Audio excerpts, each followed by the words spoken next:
Hello welcome back to Advi ma'am pregnancy care. ఇవాళ video వచ్చేసి ఏంటంటే ఉమ్మ నీరు పెరిగితే కనుక ఎలాంటి జాగ్రత్తలు తీసుకోవాలనేది మనం ఈ వీడియోలో క్లియర్గా షేర్ చేసుకుందాం. ఇప్పుడు లేకపోతే వెళ్ళిపోయే ముందుకు మన ఛానల్ అయితే సబ్స్క్రైబ్ అయితే చేసుకోండి, పక్కనే ఉన్న బెల్ ఐకాన్ అయితే క్లిక్ చేయండి. నేను పెట్టే ప్రతి వీడియో కూడా మీకు ముందుగా నోటిఫికేషన్ రూపంలో రావడం అయితే జరుగుతుంది. ఏదైనా సందేహాలు ఉంటే కింద కామెంట్ చేయండి, తప్పకుండా నేను మీకు రిప్లై ఇస్తాను. ఇక వీడియోలో మనం ఆల్రెడీ ఉమ్మ నీరు పెరగడం తగ్గడం గురించి వీడియోస్ రెగ్యులర్గా షేర్ చేసుకుంటూ వస్తున్నాం. ఆల్రెడీ ఉమ్మ నీరు పెరిగితే ఇలాంటి సిమ్టమ్స్ ఉంటాయి, తగ్గించుకోవాలంటే ఏం చేయాలి అన్ని వీడియోస్ పోస్ట్ చేస్తాం, అవన్నీ కూడా డిస్క్రిప్షన్లో ఇస్తాను చూడండి. సో ఈ వీడియోలో ఉమ్మ నీరు పెరిగినప్పుడు మనం ఎలాంటి జాగ్రత్తలు తీసుకోవాలి అనేది ఫస్ట్ మనం తెలుసుకుందాం. సో నార్మల్గా ఉమ్మ నీరు లెవెల్స్ అనేవి మనకి 8 నుంచి 18 సెంటీమీటర్స్ ఉండాలి.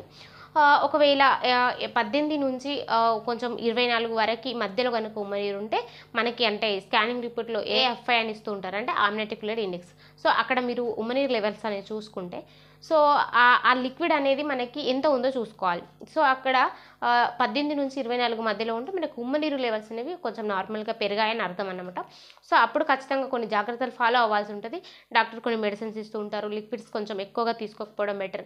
అండ్ షుగర్ కంటెంట్ అనేది అవాయిడ్ చేయాలి, ఎందుకంటే మనకి కొన్ని సందర్భాలలో డయాబెటీస్ ఉన్నా కూడా మనకి ఉమ్మ నీరు లెవెల్స్ పెరుగుతూ ఉంటాయి. అంటే ప్రెగ్నెన్సీకి ముందు మనకి డయాబెటీస్ ఉన్నా అది కంటిన్యూస్ ప్రెగ్నెన్సీ అంతా కూడా ఉమ్మ నీరు పెరుగుతుంది. కొన్ని సందర్భాలలో మనకి ఫస్ట్ నుంచి డయాబెటీస్ లేకపోయినా ప్రెగ్నెన్సీలో కూడా డయాబెటీస్ వచ్చే ప్రమాదం ఉంటుంది అనమాట. సో అందుకనే మనం ఖచ్చితంగా షుగర్ టెస్ట్ చేయించుకోవాలి. ఉమ్మ నీరు లెవెల్స్ అనేవి ఎలా ఉన్నాయో తెలుసు, అంటే కొంచెం పెరిగాయి అంటే షుగర్ లెవెల్స్ ఎలా ఉన్నదో చూసుకోవాలి. సో ఒకవేళ షుగర్ లెవెల్స్ కంట్రోల్లో లేవు అన్నప్పుడు అప్పుడు మనం షుగర్కి సంబంధించిన మెడిసిన్స్ కూడా వాడాల్సి ఉంటుంది అన్నమాట. సో ఇలా అన్నమాట. అయితే ఈ ఉమ్మ నీరు పెరిగినప్పుడు ఖచ్చితంగా షుగర్ కంటెంట్స్ తగ్గిస్తూ ఉండాలి, కొంచెం డైట్ పరంగా మెయింటైన్ చేస్తూ ఉంటే నార్మల్గా మళ్ళీ యథావిధికి వచ్చేస్తుంది ఉమ్మ నీరు.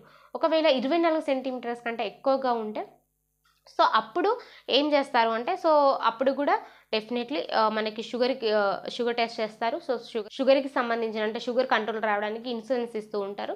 సో అది యూస్ చేయొచ్చు. అండ్ మనకి డైట్ పరంగా కూడా ఏంటంటే ఖచ్చితంగా మనము షుగర్ కంటెంట్స్ ఉన్న టోటల్లీ ఫుడ్స్ని అవాయిడ్ చేస్తూ ఉండాలి.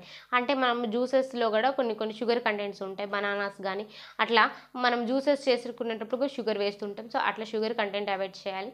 సో ముఖ్యంగా కార్బోహైడ్రేట్స్కి సంబంధించిన ఫుడ్స్ అవాయిడ్ చేయాలి, ఎందుకంటే కార్బోహైడ్రేట్స్ అంటే అది ఖచ్చితంగా ఉమ్మ నీరు పెరుగుతుంది. సో అందుకని కార్బోహైడ్రేట్కి సంబంధించిన ఫుడ్ అంటే నార్మల్గా మనకి రైస్లో కూడా కార్బోహైడ్రేట్ ఉంటుంది కాబట్టి ఎక్కువగా రైస్ తీసుకోకూడదు. సో నార్మల్గా రైస్ తీసుకోండి.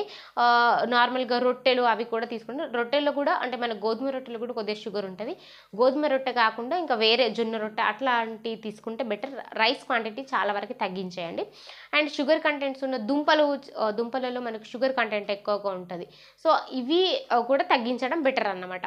సో వీటితో పాటు ఏంటంటే ఈ డైట్ అనేది మెయింటైన్ చేస్తూ మనము నడిచే విధానం కూడా కొంచెం నెమ్మదిగా నడుస్తూ ఉండాలి, ఎందుకంటే ఫాస్ట్గా నడిస్తే కూడా ఒకానొక సందర్భాలలో అంటే 24 సెంటీమీటర్స్కి ఎక్కువగా ఉన్నప్పుడు మనం ఉమ్మ నీరు హెవీగా ఉంటుంది కాబట్టి సో నెమ్మదిగా నడవాలి, లేదంటే ఉమ్మ నీరు లీకేజ్ అయిపోయి మొత్తం ఉమ్మ నీరు పోతుంది అన్నమాట. సో అప్పుడు కూడా మంచిది కాదు. సో అందుకనే జాగ్రత్తగా నడుస్తూ ఉండాలి. మెట్లు కనుక ఉంటే ఎక్కడం దిగడం అట్లా చేయకూడదు, జాగ్రత్తగా ఉండాలి, నెమ్మదిగా నడవాలి. పడుకునే విధానం కూడా లెఫ్ట్ సైడ్ తిరిగి పడుకోవాలి, కొంచెం కాళ్ళు పైకి పెట్టుకొని పడుకోవడానికి ట్రై చేయాలన్నమాట. ఎక్కువగా దూర ప్రయాణాలు అట్లా చేయకపోవడం బెటర్, ఎందుకంటే ఉమ్మ నీరు లెవెల్స్ ఎక్కువగా ఉన్నప్పుడు. సో ఇవన్నీ చేస్తూ ఉండాలి. సో నార్మల్గా మనకి ఏం చెప్తూ ఉంటారు, ఉమ్మ నీరు ఎక్కువగా ఉన్నప్పుడు లిక్విడ్స్ తీసుకోవద్దు, తక్కువగా ఉన్నప్పుడు ఎక్కువగా తాగాలని చెప్తుంటారు. కానీ ఇక్కడ ఒక విషయం గుర్తుపెట్టుకోండి. సో ఉమ్మ నీరు కనుక ఎక్కువగా ఉంటే ఖచ్చితంగా వాటర్ తాగాలి. కాకపోతే ఏంటంటే మనకి ఎప్పుడైతే నార్మల్గా ఉమ్మ నీరు లెవెల్స్ కంట్రోల్లో ఉండడానికి మనం హెవీగా వాటర్ తాగుతూ ఉంటామో సో ఆ హెవీ అనేది తాగకపోవడం బెటర్. మనకి ఎప్పుడైతే దాహం అవుతుందో అప్పుడు ఖచ్చితంగా వాటర్ తాగాలి, కానీ హెవీగా తాగకూడదు. సో ఇట్లా చేయండి, ఎందుకంటే మీరు పూర్తిగా వాటర్ కంటెంట్ కూడా తగ్గిస్తే మీ బాడీ డీహైడ్రేషన్ లోన్ అవుతుంది. సో అది కూడా బేబీకి మంచిది కాదు, ఇన్ఫెక్షన్స్ అనేవి తొందరగా వస్తాయి.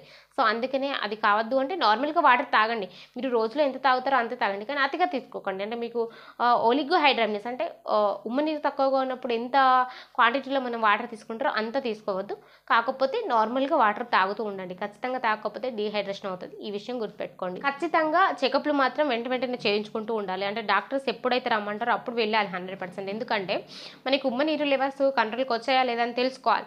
సో మీరు దాటేసి వెళ్తే ఒకవేళ అవి పెరగొచ్చు, తగ్గొచ్చు, ఏమైనా కావచ్చు. కాబట్టి మీకు ఒకసారి డాక్టరు స్కాన్ చేసి మీకు ఉమ్మ నీరు లెవెల్స్ కంట్రోల్లో లేవనుకున్నప్పుడు మిమ్మల్ని మళ్ళీ ఎప్పుడు రమ్మంటారో ఖచ్చితంగా అప్పుడు మళ్ళీ వెళ్ళాలి.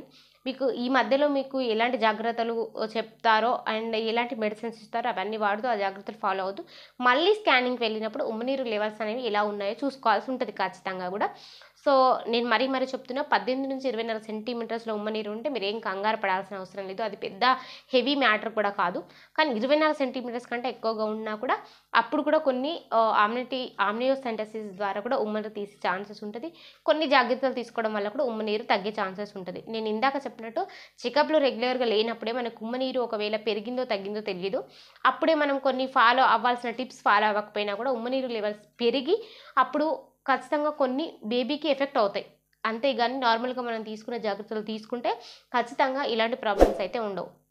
ఇంకా ఉమ్మనీటికి సంబంధించిన ఏమైనా సందేహాలు ఉంటే కింద కామెంట్ చేయండి, తప్పకుండా నేను మీకు రిప్లై ఇస్తాను. Thank you so much.